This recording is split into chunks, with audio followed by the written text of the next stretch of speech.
میں جتنے جملے کہوں گا تقریباً تمام ہی کے موضوع پر نبی پاک کی حدیث موجود ہے صلی اللہ تعالی علیہ وسلم. مثال کے طور پہ آپ بیمار ہیں، شفا چاہتے ہیں، درود پاک پڑھیے. آپ اپنی روزی میں برکت چاہتے ہیں، درود پاک پڑھیے. آپ قرضے میں ہیں اور قرضے سے نکلنا چاہتے ہیں، آپ درود پاک پڑھیے. آپ دنیا میں ذلت و رسوائی سے بچ کر عزت چاہتے ہیں، آپ درود پاک پڑھیے. آپ ٹینشن فری لائف چاہتے ہیں، کوئی مصیبت پریشانی میں پھنسوں نہ، آپ درود پاک پڑھیے. آپ چاہتے ہیں کہ مرتے وقت کلمہ نصیب ہو جائے، آپ درود پاک پڑھیے. آپ چاہتے ہیں مرتے وقت نبی پاک علیہ الصلوۃ والسلام کا دیدار نصیب ہو، اور ایسا دیدار نصیب ہو کہ کونین کے والی اپنے ہاتھوں سے قبر میں اتاریں، آپ درود پاک پڑھیے. آپ قبر میں نبی پاک علیہ الصلوۃ والسلام کے جلوے چاہتے ہیں، آپ درود پاک پڑھیے. آپ منکر نکیر کے سوالات میں ثابت قدمی چاہتے ہیں، درود پاک پڑھیے. سنو، قبر میں نبی پاک نظر آئیں اور ان کی پہچان چاہتے ہیں تو درود پاک پڑھیے. بروز محشر جب ساری دنیا اٹھے گی، آپ نبی پاک کے پرچم تلے اٹھنا چاہتے ہیں، لواء الحمد کے ساتھ اٹھنا چاہتے ہیں، آپ درود پاک پڑھیے. حوض کوثر پر بڑا رش ہوگا، مگر نبی پاک کے ہاتھوں جام کوثر چاہتے ہیں تو درود پاک پڑھیے. آپ پل صراط پر گھبراتے ہوئے نہیں، ثابت قدمی سے گزرنا چاہتے ہیں، آپ درود پاک پڑھیے. اور سنو، نبی پاک کے ساتھ جنت میں جانا چاہتے ہیں تو درود پاک پڑھیے.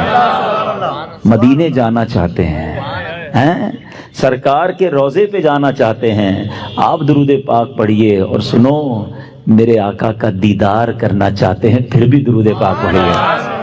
اب میں نے جتنی باتیں بیان کی ہیں الحمدللہ تقریباً ان تمام باتوں کے پیچھے حدیث پاک موجود ہے. جن کا مطالعہ ہے وہ سمجھ رہے ہوں گے کہ یہ تمام بشارتیں، یہ تمام ریوارڈز، یہ تمام عنایتیں میرے آقا علیہ الصلوۃ والسلام نے احادیث میں بیان فرما دی ہیں. اب مجھے بتاؤ اور کیا چاہیے؟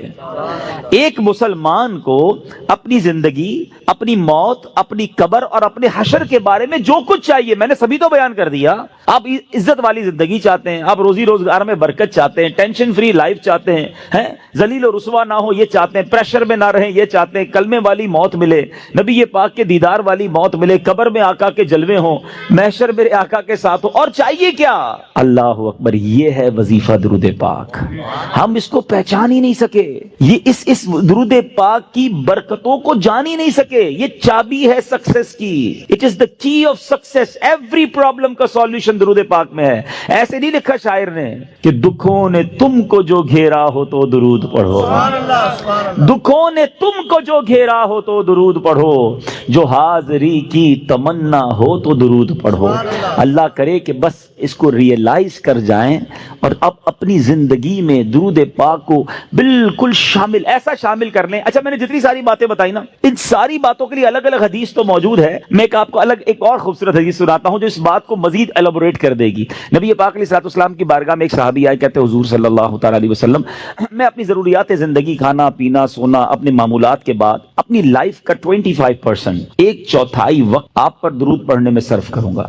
نبی پاک علیہ الصلوۃ والسلام نے فرمایا بہت اچھی بات، حدیث کا خلاصہ ہے، تھوڑا بڑھا لو تو اور اچھا ہے. کہتے حضور 50% آپ اپنے وقت کو درود پاک میں صرف کروں گا. فرمایا بہت اچھی بات، لیکن اور بڑھا لو تو اچھا ہے. کہتے حضور اب 75% درود پاک میں ٹائم گزاروں گا. فرمایا اور بڑھا لو تو اچھا ہے. کہتے بس اب اپنے ضروریات کے بعد حضور سارا دن آپ پر درود پڑھتا رہوں گا. فرمایا اگر ایسا کرو گے تو تمہاری ساری مشکلوں کے لیے کافی ہوگا، تمہاری تمام ضروریات کے لیے کافی ہوگا. اٹ مینز یہ سولوشن ہے. ہم پریشان بھی ہوتے ہیں پھر بھی درود نہیں پڑھتے، ہم قرضے میں ہوتے ہیں درود نہیں پڑھتے، ہمارے کاروبار کی پرابلم آ جاتی ہے ہم درود نہیں پڑھتے، ہم بیمار ہو جاتے ہیں ہم درود نہیں پڑھتے، حالانکہ سب کا علاج ہے. سبحان اللہ. تو اب آج اس خوبصورت اجتماع میں آئے ہیں، یہ پہلے ریئلائزیشن لے کر جائیں کہ میں نے اب اپنی زندگی میں درود پاک کو بالکل ایسا شامل کر لینا ہے جیسے زندگی میں بہت ساری ضروری زندگی کی چیزیں شامل کی ہیں. پہلے تو محبت کے ساتھ درود پاک پڑھ لیں. صلو علی الحبیب صلی اللہ تعالی علی محمود. بھی کبھی نہ بھولوں، میں روز درود پڑھوں کیونکہ مر جاؤں گا تھوڑے دنوں میں، تھوڑی تو دن رہ گئے لائف کے. اگر یہ پڑھ کر نہ گیا، یہ ذکر و درود زبان پر نہ رہے تو یہ ساری نیکیاں برکتیں جو سنتا ہوں کیسے ملیں گی مجھے؟ اب سسٹم کیسے بنے گا؟ اب میں نے جو اپنے لیے بنایا وہ اچھی نیت سے بتا دیتا ہوں. آپ سب سب سے پہلے اپنے ساتھ تسبیح رکھنا شروع کریں. تسبیح جو ہے نا یہ زبان کی لگام ہے, یاد رکھیں. کوئی بھی تسبیح ہو آپ کے ساتھ ہونی چاہیے. اچھا تسبیح بھی ایک نہ لیں, آپ تسبیح لیں 3-4. ایک رکھیں اپنی گاڑی میں, ایک رکھیں اپنے بیڈ روم میں جس جہاں بیٹھ لیٹتے نا اپنے ساتھ ادھر, ایک رکھیں اپنی آفس کی ٹیبل پر. یہ تسبیحاں آپ کو یاد دلائیں گی درود باقی ہے, ذکر باقی ہے. جدھر موقع ملے آپ کو کوئی کہنا یار 5 منٹ میں آتا ہوں, 5 منٹ میں موبائل نہ نکالیں اور براؤزنگ شروع نہ کر دیں, 5 منٹ میں نکالیں تسبیح اور آپ درود پڑھنا شروع کر دیں. وہ 5 منٹ میں بھر لیں, نہیں 10 منٹ میں آ جائے مسئلہ نہیں, میرے 100 درود ہو جائیں گے. آپ کو انتظار مہنگا نہیں لگے گا, آپ کو ویٹنگ ٹائم بور نہیں کرے گا. آپ کو پتہ ہے اس نے انتظار کرایا, میرے نہ جانے کتنے گناہ معاف ہو چکے ہیں. ایک دوسرا فارمولا. اچھا کسی کو یہ نہ لگے میرا تسبیح کا کاروبار ہے, مولانا صاحب کنٹینر بک کر کے آئے اور آج جناب سب کو 4 تسبیح کا کہہ رہے ہیں. میرا کوئی تسبیح کا کاروبار نہیں بھائی. میں جو اللہ جانتا ہے میری نیت کیا ہے کہ میری اور آپ کی لائف میں درود پاک ایک ایسا جز بن جائے کہ میرا کوئی دن نہ گزرے کثرت سے درود پڑھے بغیر. اچھا پھر دوسرا کام ایک اور کر لیں. تقریباً سارے لوگ واک کرتے ہیں, اچھی بات ہے, صحت کے لیے کرنی چاہیے. جب بھی واک کریں نا, جس طرح جوتے پہنے بغیر واک نہیں کرتے نا, آپ نے شوز رکھے ہوتے ہیں واک کے, آپ تسبیح ضرور لیں. کھڑے ہو جائیں, نہیں میری تسبیح کہاں ہے, تسبیح لا کے دو. آپ وداؤٹ تسبیح واک نہ کریں. آپ بلیو کریں آدھا گھنٹہ واک کرو گے انشاءاللہ 1000 درود پاک ہو جائیں گے. آپ اس میں اور بھی وظائف شامل کر لیں. کلمہ پاک کی تسبیح ایک پڑھوں گا, ایک سبحان اللہ و بحمدہ سبحان اللہ العظیم پڑھ لوں گا. استغفار 70 بار نبی پاک روزانہ پڑھا کرتے, میں انشاءاللہ 70 بار استغفار بھی پڑھ لوں گا. آپ اپنا پورا جس کو کہتے ہیں شیڈیول بنا سکتے ہیں. اور یقین کرو جس دن ذکر و اذکار دبا کے کیے ہوں گے نا, جس کو کہتے ہیں رچ کے, اس رات کو نیند بھی بڑی اچھی آتی ہے. ہاں کہ اللہ کی رحمت سے ضائع نہیں کیا آج کا دن.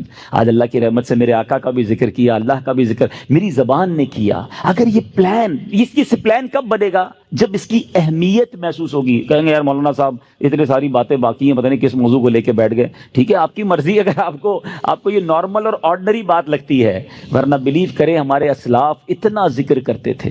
بزرگان دین کی سیرت کو پڑھیں نا, ایک بزرگ کے بارے میں آتا ہے وہ ہر وقت ذکر الہی کرتے تھے. ایک بار کسی راستے سے گزرے, واپس آئے, پھر اس روڈ سے گزرے. کسی نے کہا حضرت ابھی تو گزر کے گئے تھے اس گلی سے. کہتے ہیں ہاں گزر تو گیا تھا, مگر گزرتے گزرتے اللہ کا ذکر نہیں کیا تھا. میں چاہتا ہوں میں زندگی میں جس سڑک سے گزروں, جس راستے سے گزروں, اس راستے کو, اس سڑک کو اللہ کے ذکر کا گواہ بنا کر جاؤں. یہ مائنڈ سیٹ تھا. حضرت جنید بغدادی رحمت اللہ تعالی علیہ اپنے زمانے کے ولی ہیں, اولیاء کے سردار ہیں. کتنی نیکیاں تھیں ان کے پاس, ہمارے پاس تو ہے ہی کچھ نہیں, مگر اتنا اللہ کا ذکر کرتے, زبان سے اتنے ذکر الہی کرتے تھے کہ ایک بار آپ گئے کسی باربر شاپ پہ مونچھیں بنوانے. تو جو مونچھیں کاٹنے والا تھا کہتا حضرت تھوڑی دیر خاموش ہو جائیں, آپ ذکر روک دیں, میں نے آپ کی مونچھیں کاٹنی, آپ کے ہونٹ کٹ جائیں گے. فرماتے تم اپنا کام کرو, میرے ہونٹوں پہ زخم لگتا ہے تو لگ جائے, میں اللہ کا ذکر نہیں چھوڑ سکتا. اصل میں وہ لوگ یہ سمجھ گئے تھے کہ یہ لائف جو ہے نا بہت تھوڑی ہے, جتنی نیکیاں کمانی ہے کما کے جائیں تاکہ ادھر آرام کریں. یہ آرام کا ٹائم نہیں ہے, یہ انجوائے کا ٹائم نہیں ہے. لائف دنیا جو ہے نا دارالعمل ہے, جزا کا ٹائم, انعام کا ٹائم, سکون کا ٹائم, یہ آخرت کا ہے. بس کچھ لوگ سمجھ بیٹھے کہ یہی مزے کا ٹائم ہے, یہی عیش کرنے کا ٹائم ہے. یہاں جناب انجوائمنٹ میں لگ گئے, نہ نمازیں پڑھتے ہیں, نہ قرآن پڑھتے ہیں, نہ ذکر کرتے ہیں. ارے ادھر جمع کرو, ادھر مزہ آئے گا. ادھر نیکیاں کمانی, کہتے ہیں نا سیزن لگا ہوا ہے.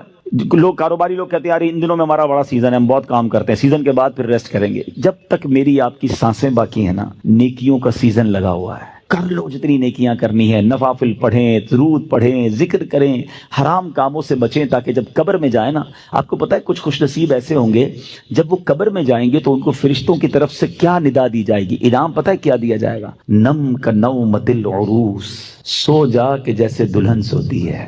قبر کے اندر ایسے سکون سے سو جا, بے فکر ہو کر, کیونکہ اب اللہ اس سے راضی ہے, وہ ایسی زندگی گزار کر آیا ہے. تو اللہ کرے میں اور آپ ایسی زندگی گزاریں. بزرگوں کا ایک قول ہے, کاش دل میں اتر جائے کہ زمین کے اوپر کام, زمین کے اندر آرام. اللہ زمین کے اوپر ایسا کام لے لے کہ جب زمین کے اندر جائیں نا تو وہاں آرام کریں. ادھر مار پڑی تو کدھر جائیں گے؟ اللہ کرے دل میں اتر جائے میری بات. نیت کرتے ہیں اب روز درود کثرت سے پڑھیں گے انشاءاللہ. میں بھی نیت کرتا ہوں, آپ بھی نیت کریں. اب ذکر و درود انشاءاللہ زبان پر جاری رہے گا. ایک دوست نے اپنے ایک دوسرے دوست سے قرض لیا, اور قرض لینے کے بعد جو ٹائم تھا وہ پورا ہو گیا. اب پیسے اس نے نہیں لوٹائے. بڑی کوشش کی اس نے کہ بھائی میری رقم واپس دے دیں, اس نے نہیں دیا. اب وہ یہ کیس لے کر عدالت میں چلا گیا, اور جج صاحب سے جا کر اس نے کہا کہ اس نے میرے پیسے دینے اور یہ میری رقم نہیں لوٹا رہا.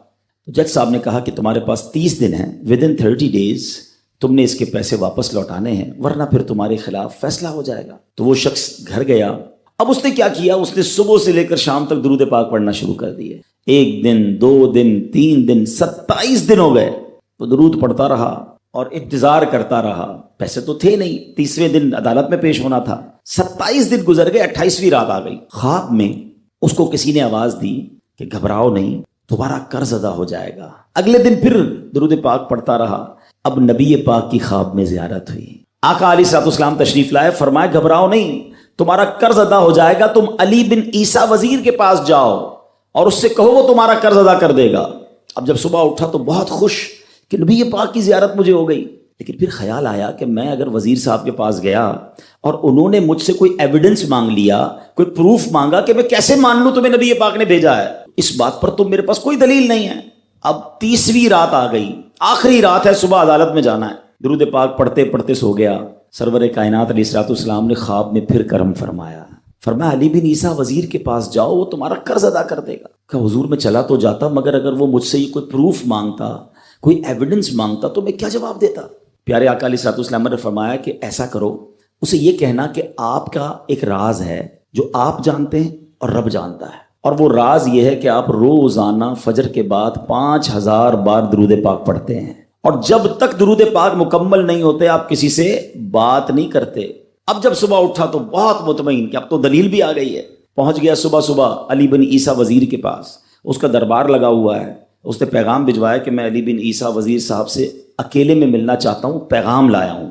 درباری نے آ کر پوچھا, وزیر صاحب پوچھ رہے ہیں کس کا پیغام لایا ہو؟ کہا میں نبی پاک علیہ الصلوۃ والسلام کا پیغام لایا. فوراً وزیر صاحب نے بلا لیا. کہا فرمائیے.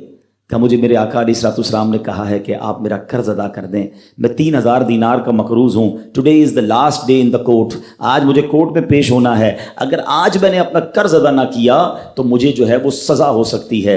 علی بن عیسیٰ کہتا ہے میں بالکل آپ کا قرض تو ادا کر سکتا ہوں, مگر مجھے کیسے پتہ چلے, کوئی دلیل ہے, کوئی پروف ہے کہ آپ کو نبی پاک علیہ الصلوۃ والسلام نے بھیجا ہے؟ کہتا ہے ہاں, خالی ہاتھ نہیں آیا, آقا نے دلیل بھی عطا فرمائی ہے. اچھا بتائیے کیا دلیل ہے؟ کا دلیل یہ ہے کہ آپ کا ایک راز ہے جو صرف آپ جانتے ہیں اور آپ کا رب جانتا ہے. 5000 ٹائمز ڈیلی آپ درود پاک پڑھتے ہیں فجر کے بعد, اور جب تک یہ درود پورے نہیں ہوتے آپ کسی سے بات نہیں کرتے. آپ ذرا پہلے تھوڑی دیر کے لیے امیجن کریں کہ جو وزیر 5000 بار روز درود پڑھتا ہوگا وہ عاشق رسول کیسا ہوگا. اس کی تو لاٹری نکل آئی نا, وہ تو خوشی سے جھوم اٹھا, کہتا مرحبا یا رسول اللہ, میرے درود پاک قبول ہو گئے, بہت خوش. اب ابھی بیٹھے ہیں آپ, کمرے میں گیا, واپس آیا اور 3000 نہیں 9000 دینار لے کر آیا. کہتے 3000 تو نبی پاک کا حکم, مرحبا یا رسول اللہ, 3000 اور لیجئے, آپ نے اتنی اچھی خبر مجھے سنائی, اتنا پیارا خواب سنایا, آپ کے قدم میرے گھر تک آئے, اور 3000 مزید لے جائیے, اس سے اپنے بچوں کے لیے کوئی کاروبار شروع کیجئے, اور ایک وعدہ بھی کیجئے, زندگی میں آئندہ جب بھی آپ کو کوئی ضرورت پڑے گی نا, آپ میرے پاس آئیں گے, میں آپ کا بھائی ہوں. اب یہ دیوانہ بڑا خوش ہو کر عدالت پہنچا. اچھا ایوری بڈی